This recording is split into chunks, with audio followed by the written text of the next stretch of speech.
Detective Morgan Walsh stared at the DNA report in disbelief, her coffee going cold beside her. The fluorescent lights of the lab hummed overhead as silence fell across the room.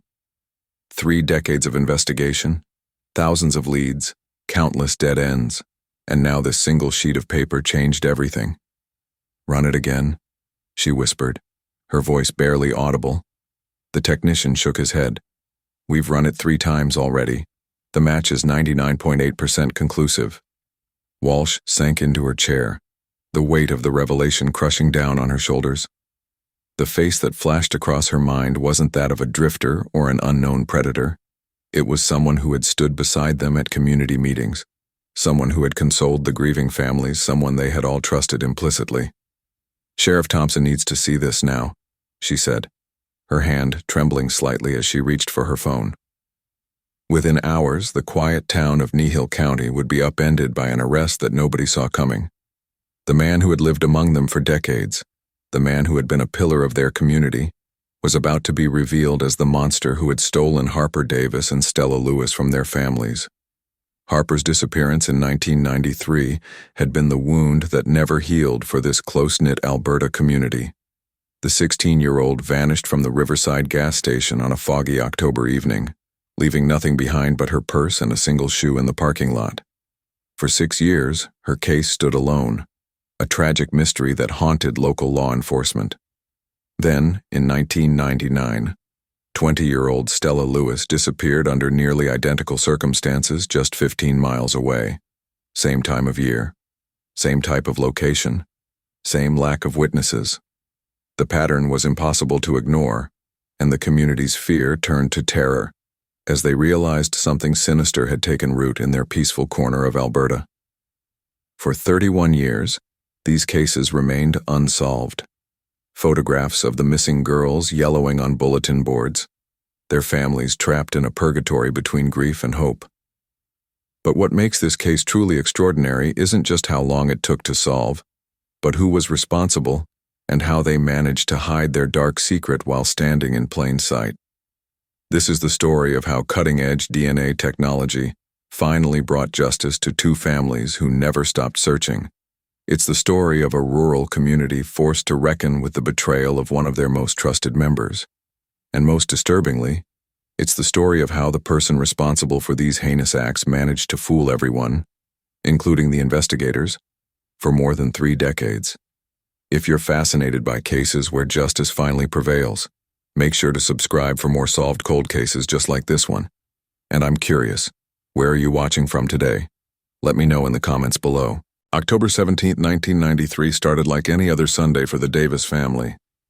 Harper, a bright and athletic 16-year-old with dreams of becoming a veterinarian, spent the morning helping her father repair fencing on their small farm outside of Nihil County. The weather had turned cooler, with autumn firmly settling across the Alberta landscape. Rolling hills and farmland stretched for miles, and the mountains loomed in the distance, partially obscured by low-hanging clouds. "She was in good spirits that day," recalled Thomas Davis, Harper's father, in his initial statement to police. "She was excited about a biology test she'd aced on Friday. Said she was meeting up with friends to study at the library later." At 4:38 p.m., security cameras at the Riverside gas station captured Harper entering the store. She wore blue jeans, a red and black flannel shirt, and a navy blue windbreaker, clothing that would later be plastered across missing person flyers throughout 3 counties. The footage showed her purchasing a Diet Coke and a package of licorice. She chatted briefly with the cashier, Marlene Winters, who would later tell investigators that nothing seemed amiss. "She was her usual self," Winters stated. "Mentioned something about needing to get to the library before it closed at 6. I remember checking the clock when she left. It was 4:42 p.m. The security camera caught Harper exiting the store and walking toward her car, a 1988 blue Honda Civic that had been a Sweet 16 present from her grandparents. This would be the last confirmed sighting of Harper Davis. When she didn't return home by 9 p.m., her parents began calling her friends. None had seen her at the library. By 10:30 p.m., Thomas Davis drove to the Riverside gas station, where he found Harper's Honda still parked at the far end of the lot. Her purse was on the passenger seat containing her wallet, library card, and house keys. A single white sneaker lay on the asphalt beside the driver's side door. The search for Harper began immediately. By dawn, over 200 volunteers had assembled at the gas station, forming search parties that combed through the surrounding woods, fields, and drainage ditches. Sheriff Dale Thompson, then a young deputy, coordinated with the Royal Canadian Mounted Police to establish roadblocks on all major highways leaving the county. "We treated it as an abduction from hour one," Thompson would later explain. The abandoned car, the single shoe, it all pointed to a struggle. Cadaver dogs picked up no scent. Helicopters with thermal imaging detected no sign of the missing teenager. The investigation expanded to include interviews with every registered sex offender within a 100-mile radius, but no promising leads emerged. As days turned into weeks, the community of Kneehill County transformed. Doors that had rarely been locked were now bolted shut. Parents began driving their children to school rather than allowing them to walk or bike. The Riverside gas station became a makeshift command center, with Harper's school photo taped to the front window, her bright smile and honey blonde hair a haunting reminder of what had been lost. Theories about Harper's disappearance spread through the community like wildfire. Some believed she had been taken by a long-haul trucker passing through on the nearby highway. Others whispered about a possible connection to a series of unsolved disappearances in Saskatchewan 2 years earlier. A small but vocal contingent suggested Harper might have run away, pointing to a minor argument she'd had with her mother the week before. "That's absolute nonsense," Catherine Davis told reporters 6 weeks after her daughter vanished. "Harper would never leave her car. She would never leave her dog.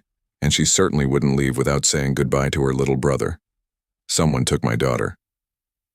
The investigation hit its first major roadblock when the security footage from the gas station proved less helpful than initially hoped. The camera covered the store entrance but only captured a portion of the parking lot. Harper's car had been parked just outside the camera's view, leaving investigators with no visual record of what happened after she walked away from the store. 3 months into the search, a potential break emerged. A hunting knife was discovered in a culvert half a mile from the gas station.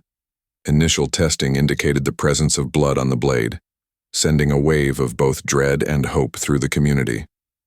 Those hopes were quickly dashed when laboratory analysis revealed the blood belonged to animal, not human sources. "Each lead that falls apart takes something out of you," admitted Detective Morgan Walsh, who would eventually inherit the case years later. But the Davis family, they never lost faith that we would find answers. As the 1-year anniversary of Harper's disappearance approached, the investigation had generated over 3,000 pages of reports, hundreds of interviews, and exactly 0 definitive leads. The FBI had been consulted, offering their expertise in profiling and abduction cases, but even their involvement failed to crack the case. In a particularly heartbreaking development, a psychic who claimed to have visions about Harper led investigators to an abandoned farm, well 10 miles north of the gas station. For 3 days, specialized equipment and personnel worked to excavate and search the well, draining thousands of gallons of water and sifting through decades of debris. They found nothing connected to the case, but the emotional toll on the Davis family was immense. That was the cruelest part, Thomas Davis would later recall. The false hope. It was like losing her all over again. By 1996, Harper's case had gone officially cold. The dedicated tip line received fewer and fewer calls. The search parties that had once numbered in the hundreds dwindled to just the Davis family and their closest friends. The annual candlelight vigil on the anniversary of her disappearance became Kneehill County's most solemn tradition, a reminder of innocence lost and justice delayed. What no one could have predicted was that the nightmare was far from over. Just 3 years later, another young woman would vanish under circumstances so similar that even the most skeptical investigators couldn't ignore the pattern, and the clock would reset on one of Alberta's most baffling mysteries. November 2nd, 1999 marked exactly 6 years and 16 days since Harper Davis had vanished from the Riverside gas station. The case had faded from newspaper headlines, but in Kneehill County, the wound remained raw. Harper's parents still lived in the same farmhouse, Her bedroom preserved exactly as she had left it. The annual vigil still drew a faithful crowd, and Sheriff Dale Thompson still kept her case file in the right-hand drawer of his desk, reviewing it monthly in hopes of spotting something everyone had missed. It was against this backdrop that 20-year-old Stella Lewis disappeared. Unlike Harper, Stella wasn't a local. She'd grown up in Calgary, but had moved to Kneehill County just 4 months earlier to attend the Agricultural Technical Institute, where she was studying soil science. Professors described her as methodical and brilliant. Friends called her the quiet one who surprised everyone with her dry wit when she finally opened up. Standing 5'9" with auburn hair typically pulled back in a practical ponytail, Stella had quickly adapted to rural life, despite her city upbringing. She loved the open space, her roommate Jenna Martin later told investigators. She was always hiking on weekends, taking soil samples for fun. Who does that for fun? Stella did. On the evening of November 2nd, Stella had been working late in the campus laboratory, analyzing soil compositions for her midterm project. Security footage showed her leaving the science building at 9:38 p.m. According to cell phone records, she called her mother while walking to her car, discussing Thanksgiving plans for later that month. The call ended at 9:47 p.m. Stella told her mother she needed to stop for gas before heading home. That was the last anyone would hear from her. The Pine Creek Gas Mini-Mart sat 15 miles east of where Harper had vanished. It was a newer establishment, built in 1997, with bright fluorescent lighting and 8 pumps. At 10:12 p.m., Stella's credit card was used to purchase $12.47 worth of gasoline. The transaction was completed, but Stella never returned to her apartment. Her roommate reported her missing the following morning when she realized Stella's bed hadn't been slept in. By noon, authorities had located her vehicle, a green 1995 Toyota Corolla, still parked at pump number 5 at the Pine Creek Gas Mini-Mart. The gas cap was properly replaced. Her keys were not in the ignition, and a single brown leather boot lay on its side near the rear tire. For the older residents of Kneehill County, the nightmare was instantly familiar. "I felt physically ill when I got the call," Sheriff Thompson would later admit in an interview. The single shoe, the gas station. It was happening again, and I knew it immediately. The parallels were impossible to ignore. Both young women had disappeared from gas stations. Both disappearances occurred in the fall. Both left behind a single piece of footwear. Both vehicles were found intact with no signs of robbery. Neither woman was ever seen again. This time, the response was swift and massive. Within hours, the Alberta Bureau of Investigation had taken over, establishing command centers at both the Pine Creek Gas Mini-Mart and the original Riverside gas station. The Canadian military provided helicopters equipped with advanced thermal imaging technology. Hundreds of volunteers assembled, many wearing the same faded orange vests they had donned 6 years earlier during the search for Harper. Stella's parents, Richard and Marion Lewis, arrived from Calgary that evening, their faces ashen as they were escorted past the media encampment that had already formed along the highway. Unlike the Davis family, who had been relatively private, the Lewis family immediately took to the cameras. "Someone knows something," Richard Lewis said, his voice breaking during a press conference on the third day. "You can't take 2 young women without leaving a trace. Someone has seen something, heard something. Please, I'm begging you, help us find our daughter." The community responded with both support and fear. School attendance dropped by nearly 40% in the week following Stella's disappearance. Local gun shops reported selling out of their inventory as residents armed themselves. The county commissioner implemented a sunset curfew for anyone under 18. Behind the scenes, investigators were frantically comparing notes between the 2 cases. Detective Morgan Walsh, who had been a rookie officer during the Harper Davis investigation, now led a task force dedicated to finding connections.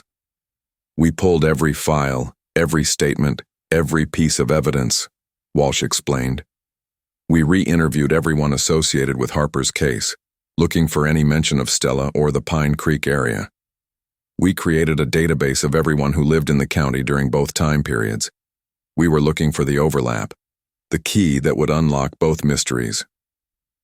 One of the first breakthroughs came when analysts realized both gas stations were serviced by the same regional distribution company.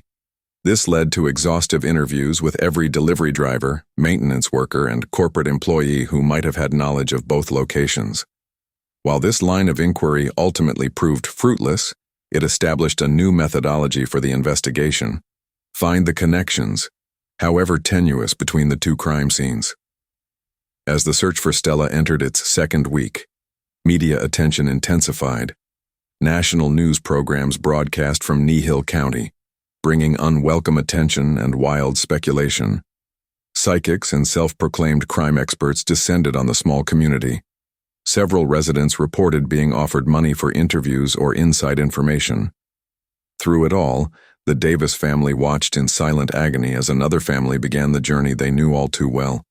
Catherine Davis reached out to Marion Lewis, and the two mothers formed a bond that would sustain them through the darkest days ahead. Catherine told me to hold on to hope but prepare for the marathon, Marion later wrote in her memoir. She said finding the truth isn't a sprint.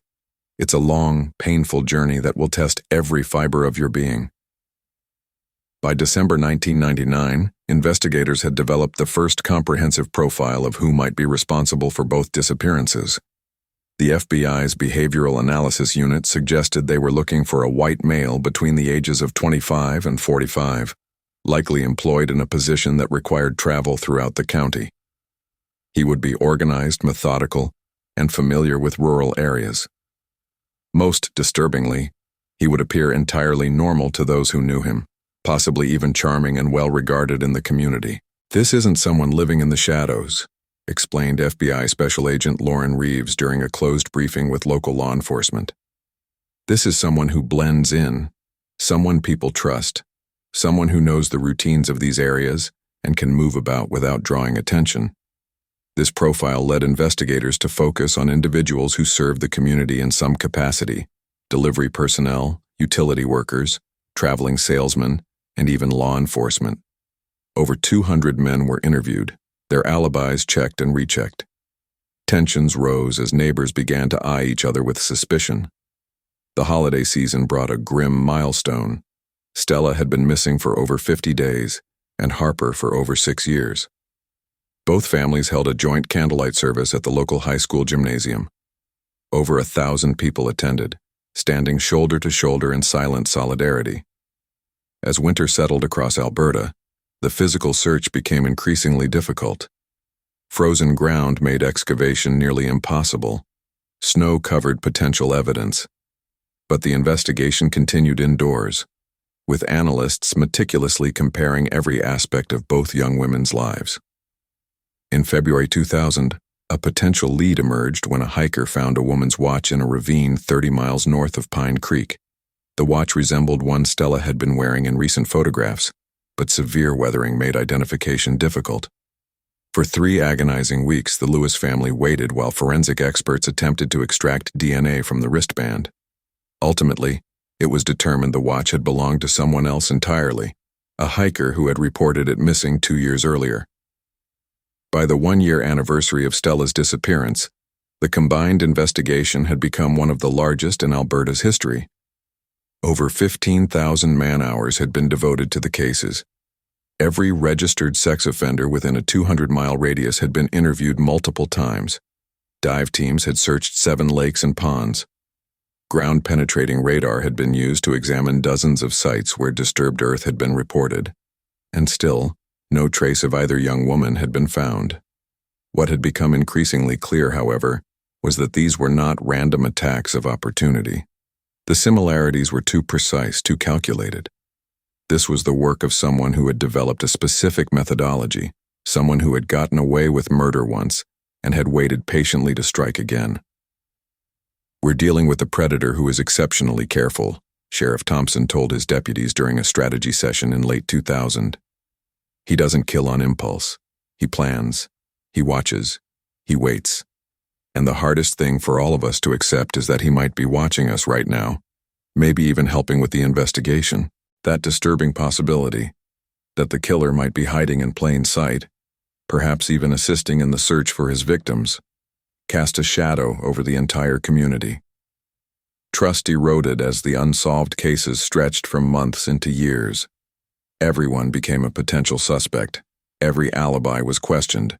Every coincidence became suspicious. What no one could have anticipated was that the truth would remain hidden for decades, and that when it finally came to light, it would shake the foundation of Hill County in ways no one could have imagined. What time is it where you're watching from?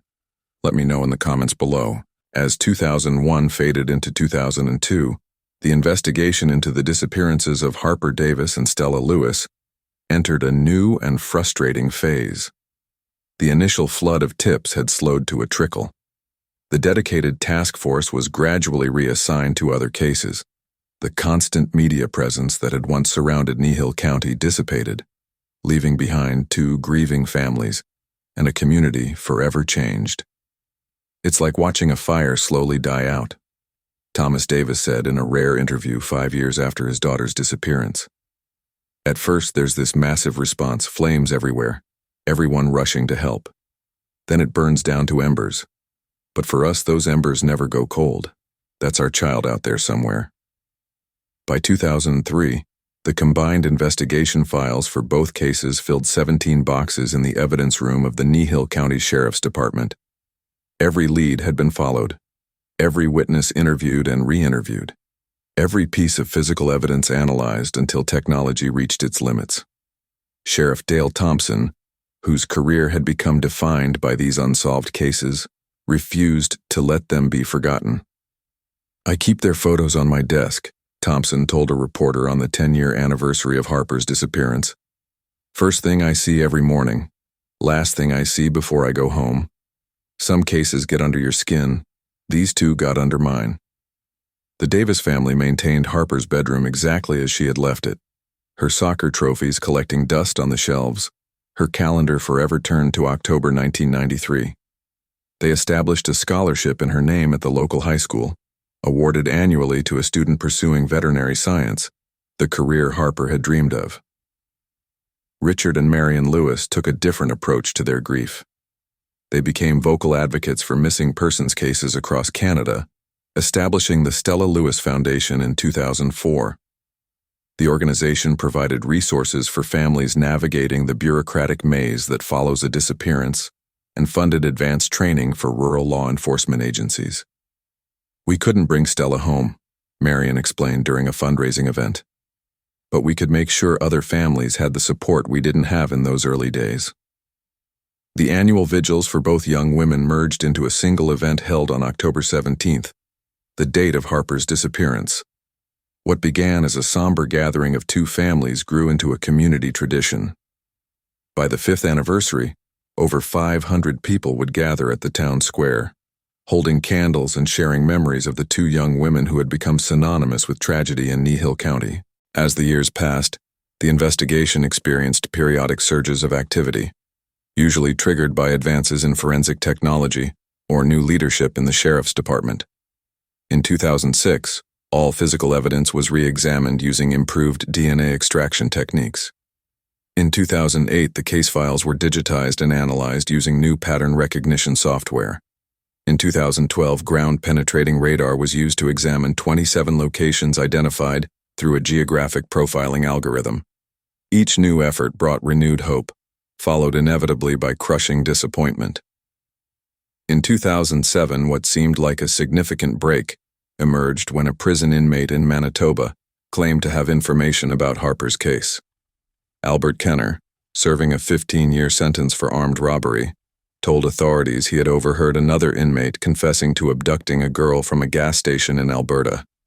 For 3 weeks, investigators worked feverishly to corroborate Kenner's story, only to discover he had fabricated the entire account in hopes of securing a transfer to a minimum security facility. "That one hit particularly hard," admitted Detective Morgan Walsh, who had by then devoted nearly half her career to these cases. "We'd gotten our hopes up. Worse, we'd gotten the family's hopes up, telling the Davises it was all a lie. That was one of the hardest moments of my career." The Lewis family endured similar disappointments. In 2010, a woman in British Columbia claimed to have seen Stella working in a remote diner near the Yukon border. The tip seemed credible enough that Richard Lewis drove the 19 hours to verify it himself, only to find the woman in question bore only a passing resemblance to his daughter. "You learn to protect yourself," Richard later wrote in the Foundation's newsletter. "But part of you always hopes this will be the time. This will be the answer. And when it's not, it takes something from you each time." By the 15th anniversary of Harper's disappearance, a new generation had grown up in Kneehill County. Teenagers who knew the stories of Harper and Stella only through local legend and yearly school assemblies on personal safety. For them, the gas stations were just places their parents seemed unusually anxious about. They didn't remember the searches or the fear that had once permeated the community. Yet the cases remained active, if only nominally. Every new sheriff and every new detective was required to review the files as part of their training. The photographs of both women were displayed prominently in the department's briefing room, and Sheriff Thompson, even after his retirement in 2014, continued to call monthly for updates. The 20th anniversary marked a turning point for both families. Catherine Davis, who had been diagnosed with aggressive breast cancer the previous year, addressed the Vigil crowd with a rawness that left many in tears. "I've accepted that I may leave this world without knowing what happened to my daughter," she said, her voice steady despite her frail appearance. "But I have not accepted that her case will never be solved. Someone knows. Someone has always known. And I believe that truth has a way of surfacing even if I'm not here to see it." Catherine died 6 months later. Her husband, Thomas, channeled his grief into establishing a private reward fund for information leading to a resolution in either case. The amount eventually grew to $250,000, funded by community donations and the sale of the Davis family farm. "Thomas couldn't live there anymore after Catherine passed," explained Reverend Michael Lawson, who had supported the family throughout their ordeal. "Too many ghosts, too many memories. But he made sure that money went to keeping the cases alive." The Lewis family faced their own challenges. Marion and Richard divorced in 2018, the strain of their daughter's unsolved disappearance having slowly eroded their marriage. Richard moved back to Calgary, while Marion remained in Kneehill County, devoted to the foundation that bore Stella's name. "Some marriages survive this kind of tragedy," Marion told a support group for parents of missing children. "Ours wasn't one of them, but we remain united in our commitment to finding answers for Stella." Throughout these difficult years, the investigation repeatedly circled back to the original theory that someone local, someone familiar with the area, was responsible for both disappearances. This theory was reinforced in 2020 when a detailed geographical analysis revealed that both abduction sites were located in cellular dead zones that existed in the 1990s. This couldn't have been a coincidence. It suggested intimate knowledge of local communication limitations. "Whoever took these young women knew exactly where to do it," explained Dr. Lisa Harding, a criminal geographer consulted by the investigation team. "They knew where cameras wouldn't capture the abduction. They knew where calls for help couldn't be made. This level of planning indicates someone who lived here, worked here, knew this area intimately." As technology continued to advance, investigators focused increasingly on preserving what little physical evidence existed: the single shoe left behind in each case, soil samples from the tire treads, partial fingerprints that had been too smudged for earlier analysis techniques. Everything was carefully maintained in climate-controlled storage, waiting for the day when science might finally reveal what witnesses could not. Detective Morgan Walsh, who had risen to become chief of detectives, kept a tradition throughout the cold years. Every Monday morning, she would pull one piece of evidence or one witness statement from the files and re-examine it with fresh eyes. This methodical approach had yet to yield results, but it kept the cases active in a department stretched thin by more recent crimes. "You have to believe in the possibility of resolution," Walsh explained to a new detective who questioned the use of resources on such old cases. "Not just for the families, but for justice itself. There's someone out there who thinks they've gotten away with this. I refuse to let them be right." By 2022, the cases of Harper Davis and Stella Lewis had been cold for 29 and 23 years respectively. The annual Vigils still drew a faithful crowd, though smaller than in previous years. The reward money remained unclaimed. The families continued their patient wait for answers that seemed less likely with each passing year. No one could have predicted that the breakthrough, when it finally came, would shake Knee County to its very foundation and force everyone to question what it means to truly know your neighbors. If this case resonates with you, please hit the like button. It helps more people discover these important stories. January 2023 arrived with a bitter cold snap that buried Knee County under 18 inches of snow. Inside the Alberta Provincial Forensics Laboratory in Edmonton, Dr. Elise Nakamura huddled over a workstation, her eyes fixed on a computer screen displaying a complex sequence of genetic markers. She had been analyzing cold cases for over a decade, but something about this particular sample made her pulse quicken.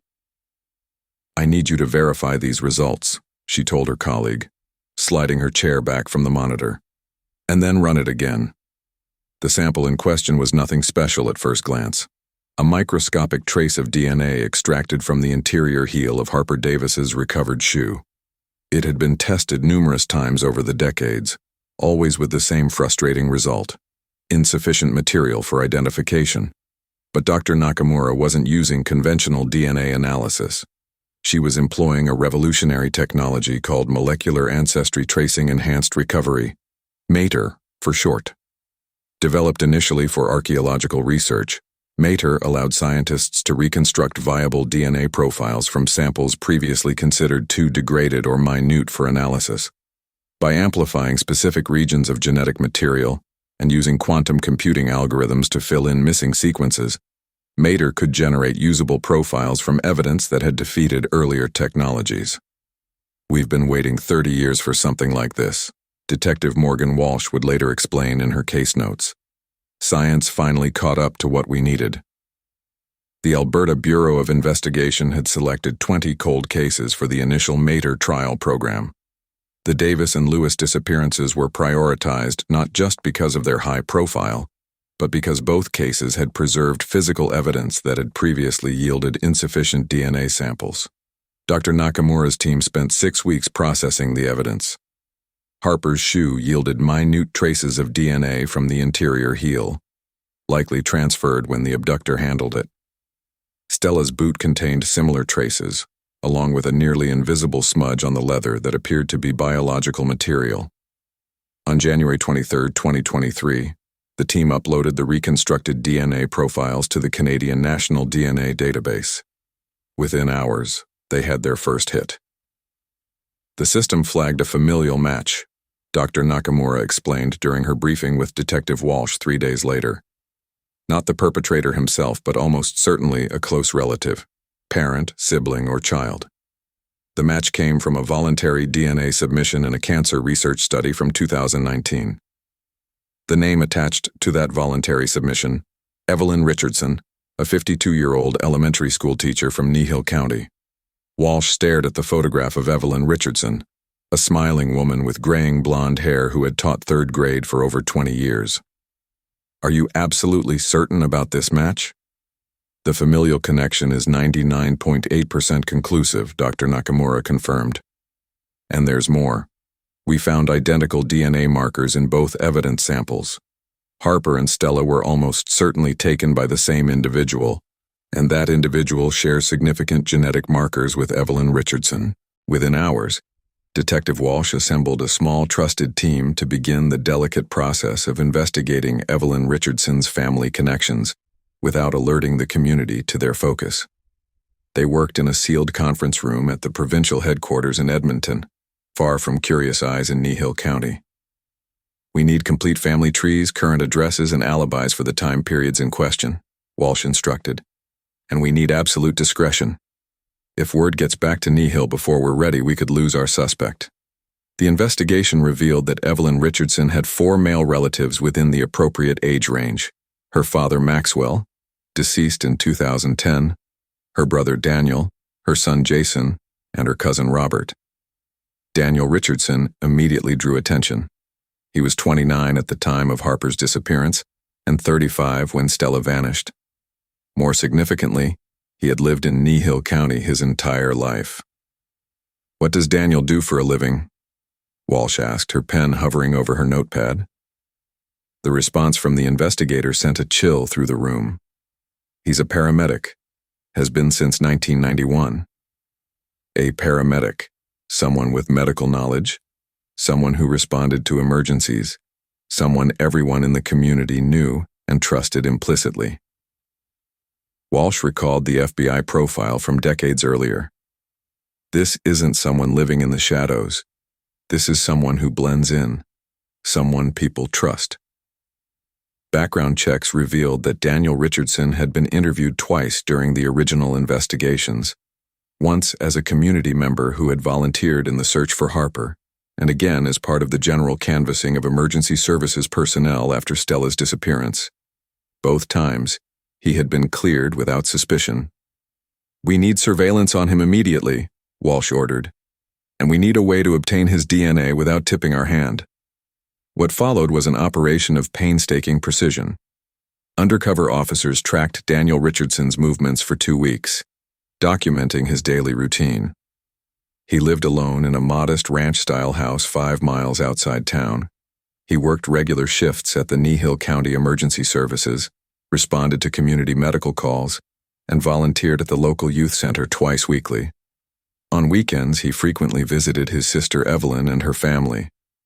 "He appears to be well-liked," reported one surveillance officer. "Stops to chat with everyone, knows people by name, seems to be a fixture in the community." On February 8th, an opportunity presented itself. Richardson stopped at a local diner for breakfast before his shift. Undercover officers occupied the booth behind him, and when Richardson left, they collected his coffee cup, sealing it in an evidence bag for immediate transport to the lab. 24 hours later, Dr. Nakamura delivered the results to Detective Walsh in a secure video call. "It's him," she said simply. "The DNA from the coffee cup matches both evidence samples at a level that would hold up in any court. There is zero doubt, Detective. Daniel Richardson is your perpetrator." Walsh sat back in her chair, 30 years of investigation crystallizing into a single, horrifying truth. Daniel Richardson, the trusted paramedic who had likely stood shoulder to shoulder with officers during the searches, who had consoled community members, who had presented himself as a pillar of support, was the monster they had been hunting all along. "Has he been in the room with me?" Walsh wondered aloud, thinking back through countless community meetings, press conferences, and vigils. "Has he watched me talk about these cases knowing what he did?"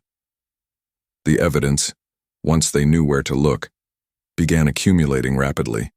Richardson's work schedule showed him off-duty during both disappearances. His paramedic training provided the knowledge necessary to subdue victims without leaving evidence. His position in emergency services gave him intimate familiarity with cellular dead zones and camera blind spots throughout the county. Most disturbingly, archived photographs from the volunteer searches showed Richardson participating in both efforts, physically searching for victims he knew would never be found. He inserted himself into the investigation, noted FBI consultant Dr. Robert Mercer, who was brought in to review the case. "It's a classic pattern with organized killers. They derive satisfaction from participating in the search, from being the helpful citizen while knowing they're responsible. It gives them a sense of power and control." The next stage of the investigation required extreme caution. If Richardson realized he was a suspect, he might flee or destroy evidence. The team needed probable cause for search warrants of his home and vehicle, but they needed to obtain it without alerting him. The breakthrough came from an unexpected direction. While reviewing Richardson's property records, investigators discovered he owned a second parcel of land, 30 acres of undeveloped forest registered under a limited liability company he had established in 1990. The property was located in a remote area, accessible only by a dirt road that was nearly impassable in winter. "We need eyes on that property," Walsh directed, "but we can't risk him noticing unusual activity in the area." The solution came in the form of a sophisticated drone operation. Using thermal imaging technology that hadn't existed during the original investigations, the Alberta Bureau of Investigation conducted aerial surveys of Richardson's remote property under the cover of darkness. The initial scans revealed nothing unusual, just dense forest and rocky terrain. But on the third night of surveillance, the thermal imaging picked up something anomalous. A rectangular area approximately 10 feet by 12 feet that retained heat differently than the surrounding soil. It was located near a small clearing half a mile from the access road. The temperature differential suggests disturbed earth, explained the technical analyst, consistent with a structure that was buried or removed within the past few decades. It was enough for a judge to grant limited search warrants. On February 15, 2023, while Daniel Richardson was working his regular shift at the emergency services station, a specialized team of forensic archaeologists and investigators converged on his remote property. What they discovered sent shockwaves through the investigation team. Beneath 18 inches of soil in the location identified by the thermal imaging, they found the concrete foundation of what appeared to have been a small cabin or shed. The structure itself had been dismantled and removed, but ground-penetrating radar revealed something else. A 6-foot-long anomaly buried another 4 feet below the foundation. By nightfall, the excavation had confirmed their worst fears. Human remains, later identified through dental records as belonging to Harper Davis, had been buried beneath the foundation. The positioning suggested she had been interred before the structure was built, literally burying the evidence beneath a building that had later been removed. The discovery galvanized the investigation. With Harper's remains found on Richardson's property, judges issued comprehensive search warrants for his home, vehicles, electronic devices, and any other properties associated with him. Sheriff Dale Thompson, long retired but still haunted by the cases, was brought in to consult with the investigation team. His face paled as Walsh briefed him on their findings. "Daniel Richardson," he repeated, shaking his head in disbelief. He was one of the first responders when Thomas Davis had his heart attack in 2007. He saved Thomas's life, the man whose daughter he took, and he saved him. On February 17th, as a winter storm descended on Kneehill County, investigators executed the search warrants on Richardson's home. The timing was deliberate. The storm would provide cover for the unusual law enforcement activity and prevent news from spreading too quickly through the community. What they discovered inside his seemingly ordinary ranch house would provide the final pieces of evidence needed to bring charges. A hidden room, concealed behind a false wall in the basement, contained meticulously organized boxes.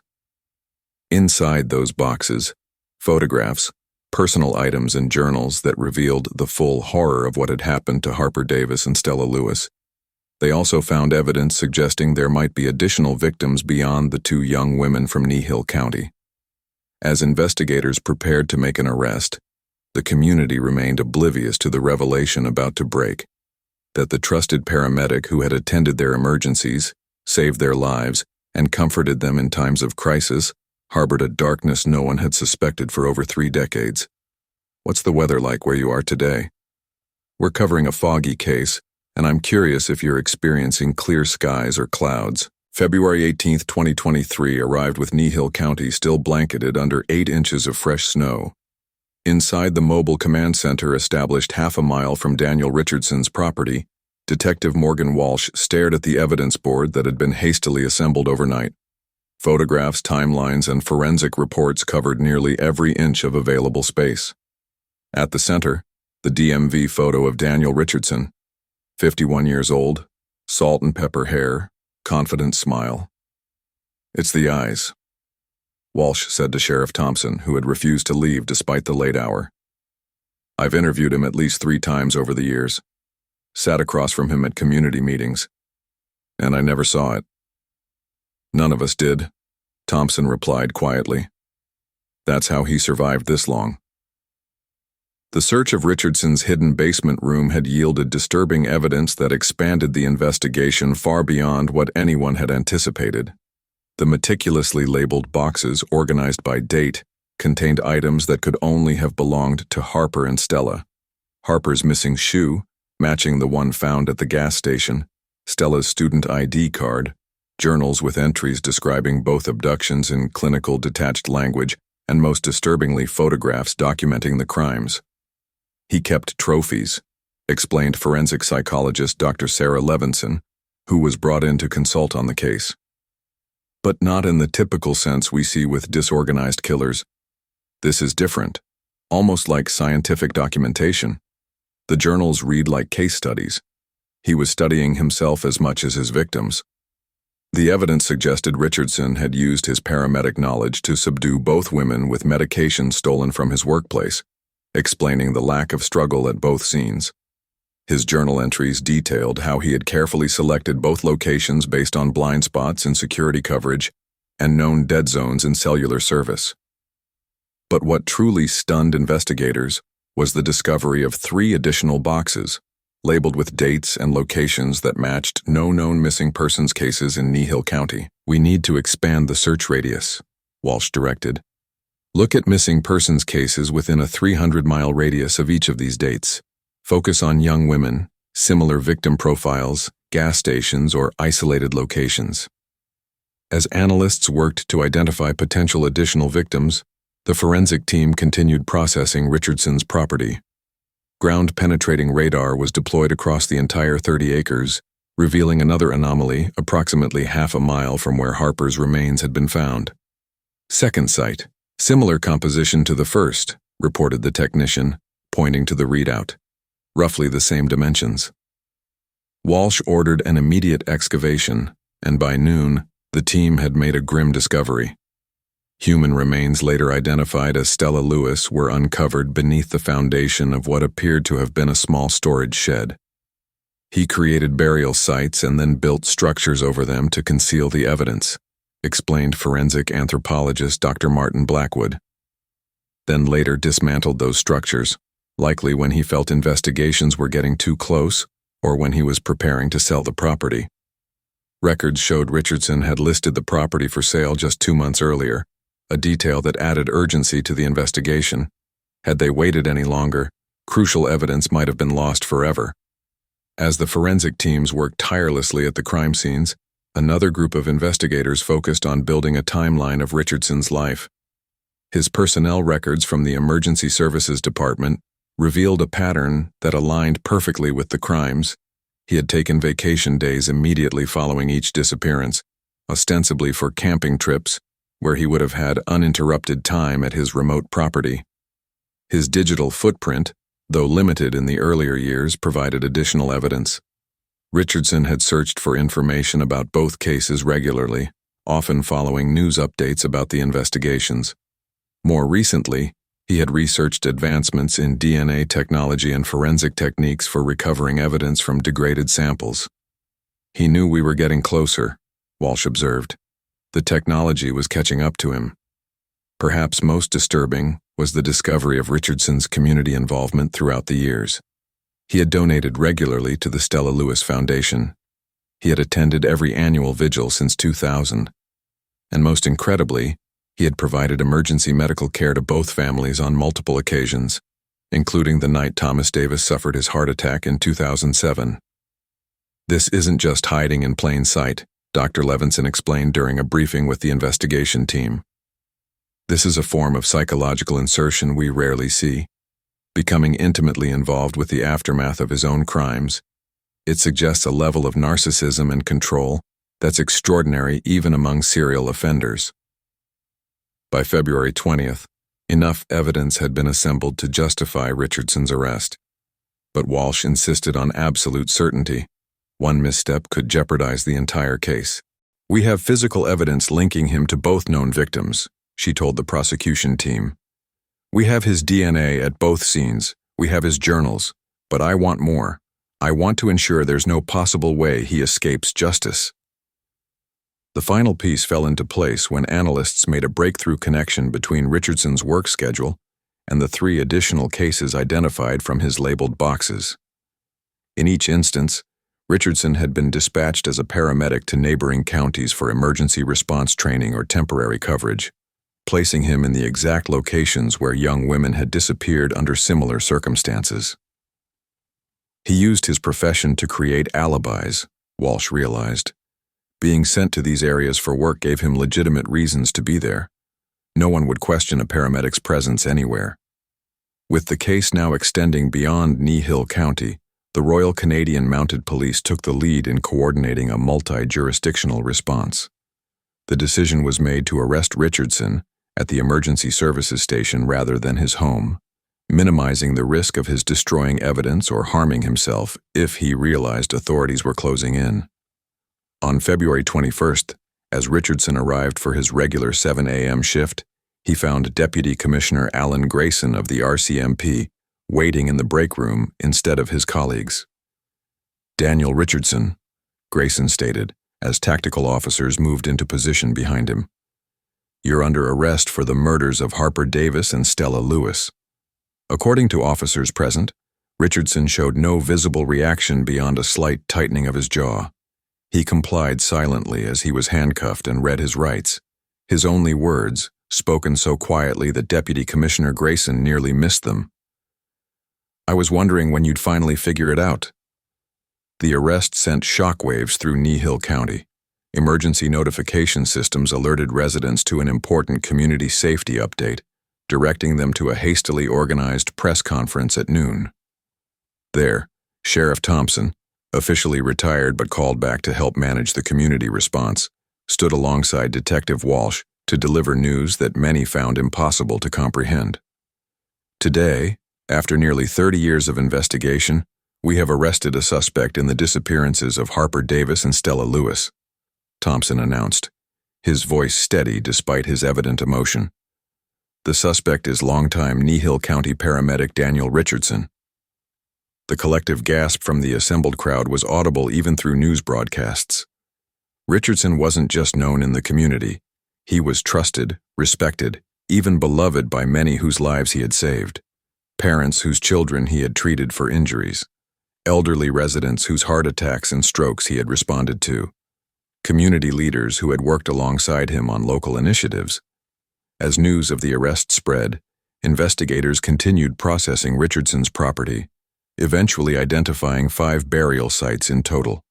Preliminary forensic analysis indicated the presence of at least 5 victims spanning a period from 1993 to 2012, a nearly 20-year reign of terror that had gone completely undetected.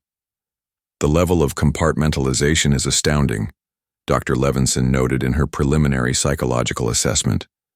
Richardson maintained 2 completely separate identities: the trusted first responder dedicated to saving lives, and the methodical predator who took them.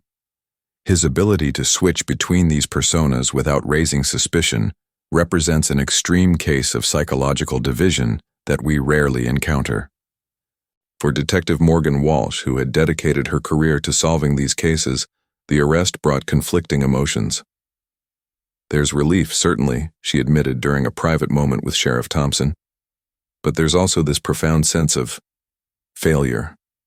He was right here all along, helping with searches, attending vigils, standing next to us at press conferences. How did we not see it?" Thompson placed a hand on her shoulder. "Because he designed his entire life to be unseen. That's what predators do. They adapt, they blend in, they become what we trust most. And Richardson perfected it." As Richardson was processed at the Provincial Detention Center, investigators prepared for what promised to be one of the most complex prosecutions in Alberta's history, a case spanning 3 decades, multiple jurisdictions, and at least 5 victims. This investigation took unexpected turns. Turn on notifications so you don't miss part 2 of this series.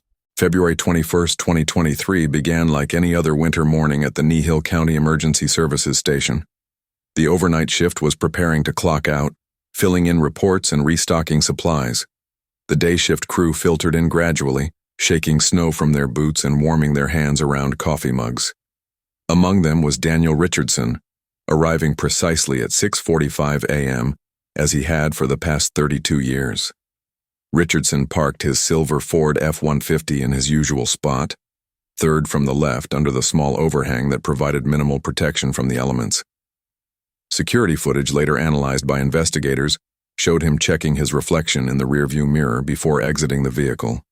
He straightened his department-issued jacket, grabbed his duffel bag from the passenger seat, and walked toward the employee entrance with the unhurried confidence of a man who belonged exactly where he was.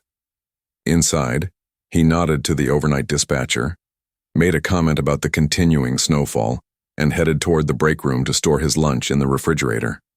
It was a routine so familiar he could have performed it blindfolded, the same actions he had taken thousands of mornings before.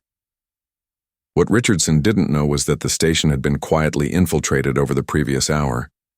The overnight crew had been briefed just before his arrival and instructed to maintain normal operations.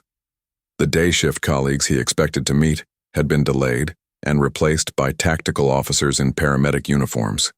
And waiting in the break room was Deputy Commissioner Alan Grayson of the Royal Canadian Mounted Police, accompanied by 2 senior officers. The goal was to contain the situation in a controlled environment, Grayson would later explain in his official report. We needed to minimize risk to the public, to our officers, and even to Richardson himself. The emergency services station provided the ideal location, familiar to him but easily secured by our team. As Richardson pushed open the break room door, his expression registered momentary confusion at the sight of unfamiliar faces. Before he could process what was happening, Grayson stepped forward. "Daniel Richardson," he stated formally, "I'm Deputy Commissioner Grayson with the RCMP. You're under arrest for the murders of Harper Davis and Stella Lewis." According to multiple witnesses, Richardson's physical reaction was almost imperceptible. A slight stiffening of his posture, a barely noticeable tightening around his eyes. He made no attempt to flee or resist as officers moved in from both sides, securing his arms and applying handcuffs with practiced efficiency. "You have the right to remain silent," Grayson continued, reciting the caution statement. "Anything you say can and will be used against you in court. You have the right to an attorney." As the rights were read, Richardson maintained an eerie composure that unsettled even the veteran officers present. Only when Grayson finished did he finally speak, his voice barely above a whisper. "I was wondering when you'd finally figure it out." The arrest had been meticulously planned down to the smallest detail.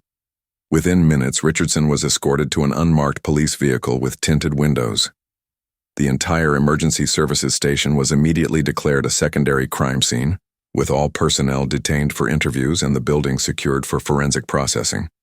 Simultaneously, a second team of officers executed additional search warrants at Richardson's workplace locker, his vehicle, and a storage unit registered in his name discovered during the investigation. His bank safe deposit box was seized, and financial records dating back to 1990 were subpoenaed. By 8:30 a.m., Richardson had been transported to the Provincial Detention Center in Edmonton, deliberately chosen for its distance from Kneehill County and its high-security facilities. He was placed in isolated custody with 24-hour surveillance and no contact with other inmates. "We took extraordinary precautions," explained Warden Michael Donovan. "Given the nature of the charges and his background in emergency medical services, we implemented protocols typically reserved for high-profile offenders or those with specialized knowledge that could pose security risks." Back in Kneehill County, the operation shifted to Phase 2. Informing a community that their trusted paramedic of 3 decades was now the primary suspect in a case that had defined their collective trauma. Sheriff Dale Thompson, though officially retired, had been asked to help manage the community response. At precisely noon, he stood before a hastily assembled crowd of reporters, local officials, and concerned citizens. The community center's main hall, normally used for town meetings and social gatherings, had been transformed into a press briefing room in less than 2 hours. "Today, after nearly 30 years of investigation," Thompson began, his weathered face solemn beneath the harsh lighting, "we have arrested a suspect in the disappearances of Harper Davis and Stella Lewis. The suspect is longtime Kneehill County paramedic Daniel Richardson." The reaction was immediate and visceral. Gasps echoed through the room. Several people called out in disbelief. A woman in the third row, later identified as a teacher who had worked with Richardson on the county's Youth Safety Committee, burst into tears. "That's impossible," someone shouted from the back. "Not Danny. There's been a mistake." Thompson raised his hands, calling for calm. I understand this news comes as a shock to many of you. Daniel Richardson has been a fixture in this community for decades. He has provided emergency care to many of your families. He has volunteered at your schools and churches. He has stood beside us at the annual Vigils for Harper and Stella. The sheriff paused, his voice growing heavier. And according to the evidence we have uncovered, he is responsible for their disappearances and deaths, along with potentially other victims we are still working to identify. As Thompson outlined the investigation in carefully measured terms, revealing enough to justify the arrest but withholding details that could compromise the prosecution, the community's reaction evolved from shock to a complex mixture of disbelief, betrayal, and horror. Mayor Rebecca Winters, who had known Richardson since high school, sat motionless in the front row, her face ashen. Fire Chief Patrick Donaldson, who had worked alongside Richardson for 25 years, stared at the floor, occasionally shaking his head in silent denial.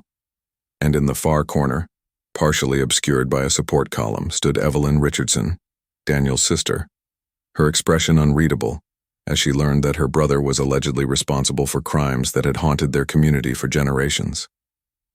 The most difficult aspect to process, explained community psychologist Dr. Helen Morris, who was brought in to help residents cope with the revelation, was the profound violation of trust. Richardson wasn't just any community member. He was someone people literally trusted with their lives. He had been in their homes during their most vulnerable moments. He had treated their children. He had been given access that few others in the community received. This betrayal manifested in waves across Kneehill County in the hours following the announcement. The emergency services station was flooded with calls from residents trying to determine if Richardson had been the paramedic who had responded to their emergencies. Parents whose children had attended the youth center where he volunteered gathered in impromptu support groups.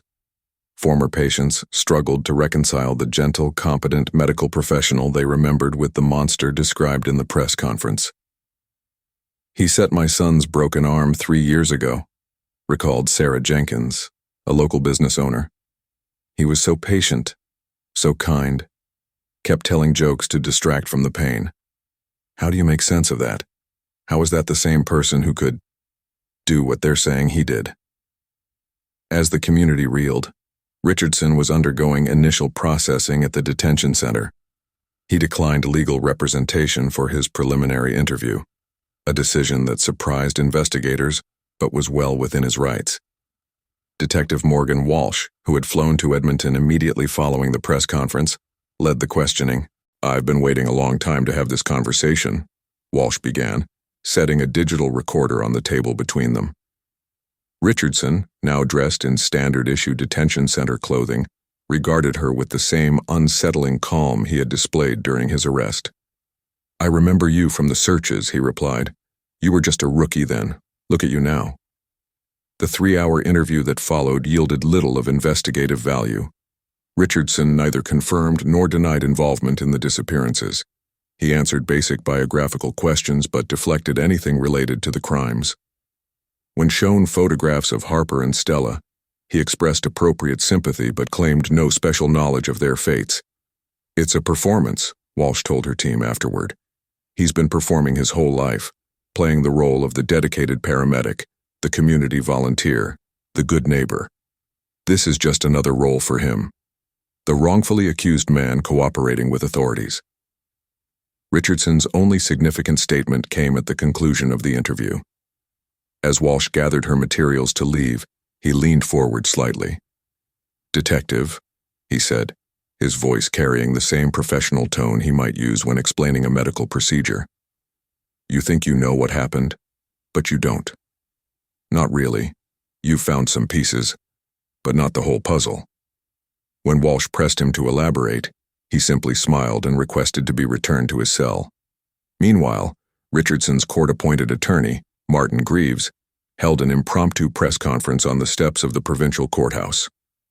"My client categorically denies all allegations against him," Greaves stated. "Daniel Richardson has served this community faithfully for over 30 years. He has saved countless lives. We believe this arrest is the result of investigative tunnel vision and contaminated evidence. We will be vigorously contesting these charges and expect full exoneration when all facts come to light. This public denial, broadcast across local and national news outlets, further divided the community. Some residents, unable to reconcile the Richardson they knew with the crimes alleged, rallied behind the defense's claims of innocence. Others, particularly those close to the Davis and Lewis families, expressed outrage at what they perceived as continued manipulation by a skilled predator. As night fell on that first day, Kneehill County found itself transformed, a community whose shared history had been fundamentally rewritten by the arrest of a man who had been woven into the fabric of their collective lives for over 3 decades. The provincial courthouse in Edmonton had never seen a case that generated such intense public interest. By 7 a.m. on September 12, 2023, the first day of Daniel Richardson's trial, the line of spectators wrapped around the block. Media outlets from across North America had descended on the city, setting up makeshift studios in nearby hotels. Court officials implemented a lottery system for the limited public seating, with priority given to residents of Kneehill County and relatives of the victims. Inside courtroom 3A, the atmosphere was charged with 3 decades of accumulated grief, anger, and anticipation. The prosecution team, led by Crown Attorney Victoria Mendez, had spent 7 months building what she described in her opening statement as an airtight case against a predator who hid behind a mask of community service. "Ladies and gentlemen of the jury," Mendez began, her voice resonating through the hushed courtroom, "this case is about trust betrayed at the most fundamental level. It's about a man who used his position as a first responder, a position that granted him access, authority, and implicit trust to commit unspeakable crimes against young women. And then, in perhaps his most audacious act, he inserted himself into the very investigations meant to catch him." Richardson sat at the defense table in a charcoal gray suit, his expression impassive as Mendez outlined the charges against him. 2 counts of first-degree murder, multiple counts of kidnapping, and various other charges related to evidence tampering and obstruction of justice. His attorney, Martin Greaves, maintained the defense strategy of complete denial, suggesting in his opening statement that the evidence had been misinterpreted or contaminated during the decades-long investigation. What followed was 18 days of testimony that systematically dismantled the life Daniel Richardson had constructed. Forensic experts explained how Mater technology had finally linked his DNA to both crime scenes. Digital forensic specialists presented evidence from his computer, showing his obsessive monitoring of both cases over the years. Former colleagues testified about unexplained absences that coincided with the disappearances. But it was the physical evidence recovered from Richardson's property and hidden room that proved most damning. Dr. Elise Nakamura walked the jury through the DNA evidence in painstaking detail, explaining how Richardson's genetic material had been found on both Harper's shoe and Stella's boot. "The DNA profile is conclusive," she testified. "The probability of this belonging to someone other than the defendant is less than 1 in 1 trillion. Forensic anthropologist Dr. Martin Blackwood provided grim testimony about the condition of the remains found on Richardson's property, confirming that both young women had died from asphyxiation shortly after their abductions. His analysis suggested they had been heavily sedated, aligning with evidence that Richardson had systematically stolen small amounts of medical sedatives from emergency supplies over many years.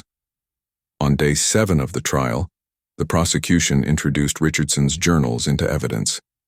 5 volumes of meticulous documentation that chronicled not just the crimes themselves but his thought processes before, during, and after. Written in the detached language of medical case studies, the journals revealed a calculating predator who viewed his victims as subjects in a twisted experiment. The subject responded to 4 mimigreers of midazolam within 42 seconds, read one entry dated October 17, 1993, the day Harper disappeared. "No witnesses in parking area. Transport completed in under 90 seconds. Subject remained sedated throughout transport to secondary location. Thomas Davis, now in his 70s and using a walker, had to be escorted from the courtroom during the reading of these entries. The clinical description of his daughter's final moments proved too much to bear.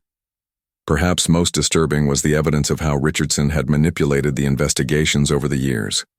Photographs recovered from his hidden room showed him participating in search parties, standing in areas he knew were far from where the victims were actually buried. His journals documented conversations with investigators, including Detective Walsh, noting with evident satisfaction their failure to connect him to the crimes. Attended the annual vigil today. Read an entry from 2010. Sheriff Thompson still believes the perpetrator is a transient or long-haul trucker. 17 years, and they're no closer to the truth. There's a certain power in standing among them, knowing what they don't. On day 12, the prosecution called their most powerful witness, Evelyn Richardson, the defendant's sister, whose DNA had provided the familial match that broke the case. Her testimony hushed the courtroom as she described discovering disturbing items in her brother's basement while checking on his house during a vacation in 2015. "I found a box with newspaper clippings about the cases," she testified, avoiding looking at her brother. "When I asked him about it later, he said he collected information on all major local cases, that it was a professional interest because he often responded to crime scenes as a paramedic. I believed him. I believed him because he was my brother, because he saved lives, because everyone trusted him." Her voice broke as she continued. "I volunteered my DNA for that cancer research study in 2019, never imagining, never dreaming it would lead back to Danny.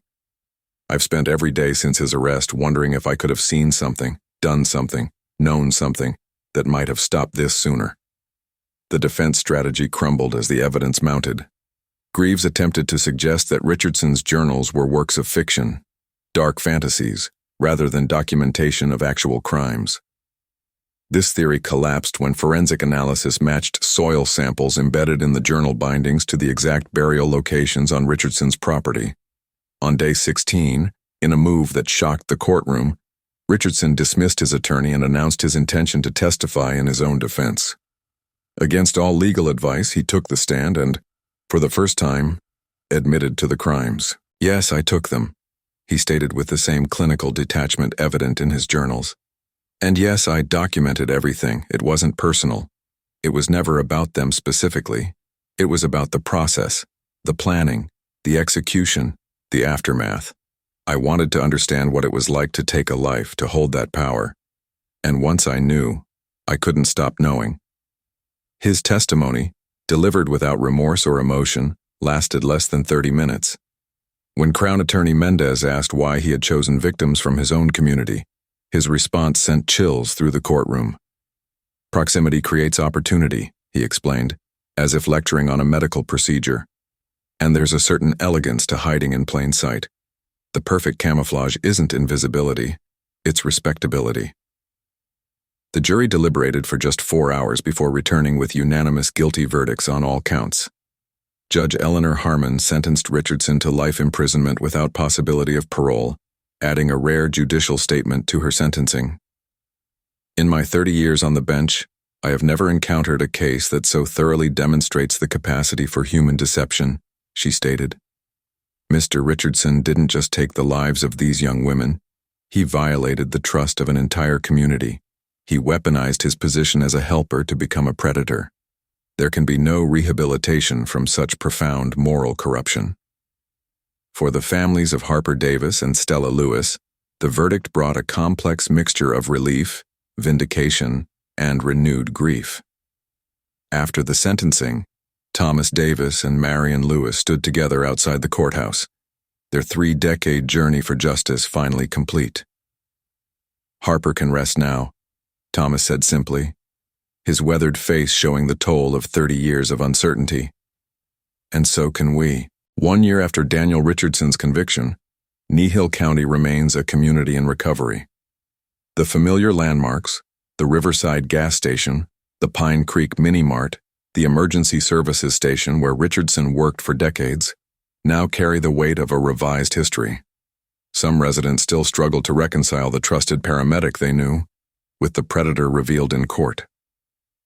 "It's like we're living in 2 timelines," explained Mayor Rebecca Winters during the dedication of a memorial garden for Harper and Stella. "There's Kneehill before we knew the truth, and Kneehill after." We're still figuring out how to move forward with this new understanding of our shared past. The case has fundamentally altered how law enforcement approaches long-term investigations. The breakthrough achieved through mature technology has prompted a nationwide review of cold cases, with particular attention to those involving missing persons where minimal DNA evidence exists. The Richardson Protocol, as it's now known in investigative circles, emphasizes regular re-examination of cold cases using the latest technological advancements, regardless of how hopeless they might seem. What we learned from this case is that persistence matters, Detective Morgan Walsh explained during a law enforcement conference in Toronto. Evidence that was insufficient 30 years ago might be exactly what we need with today's technology. No case should ever be considered truly cold, just waiting for science to catch up. For the families who waited 3 decades for answers, the resolution brought a complex mixture of emotions. Thomas Davis, who had lived most of his life searching for his daughter, found himself facing an unexpected challenge, learning to live without that search defining his existence. For 30 years, finding Harper was my purpose, he reflected during a rare interview. Every morning I woke up thinking, maybe today we'll get answers. Now we have those answers, and I'm learning how to live with closure instead of hope. It's a different kind of grief. Marion Lewis channeled her experience into expanding the Stella Lewis Foundation, which now provides specialized training for rural law enforcement agencies in evidence preservation techniques specifically designed for future technological advancements. The Foundation's annual scholarship supports students pursuing careers in forensic science, ensuring that the next generation of investigators will have tools their predecessors could only dream of. Perhaps the most profound impact has been on how Nihil County and communities across North America think about trust and safety. Richardson's ability to maintain his deception for decades has prompted difficult conversations about the nature of evil and its ability to disguise itself behind a mask of respectability. We want to believe we can spot the monsters, Dr. Helen Morris observed in her Community Impact Report. Richardson showed us that predators don't always look like our fears. Sometimes they look exactly like our protectors. That's a difficult truth to incorporate into a community's understanding of itself. As Nihil County continues its healing process, the annual vigil for Harper and Stella has transformed from a somber reminder of unsolved mysteries to a celebration of justice finally served. Last October, over 1,000 residents gathered in the town square, holding candles not in mourning, but in commemoration of lives lost and truth finally revealed. Harper and Stella brought our community together in grief for 30 years, Catherine Davis's sister said during the ceremony. Now they bring us together in a commitment to remember, to remain vigilant, and to never again allow evil to hide so comfortably among us. Thank you for joining me on this journey. If you found this story compelling, please share it with someone who appreciates true crime investigations. Don't forget to subscribe for more solved cases every week.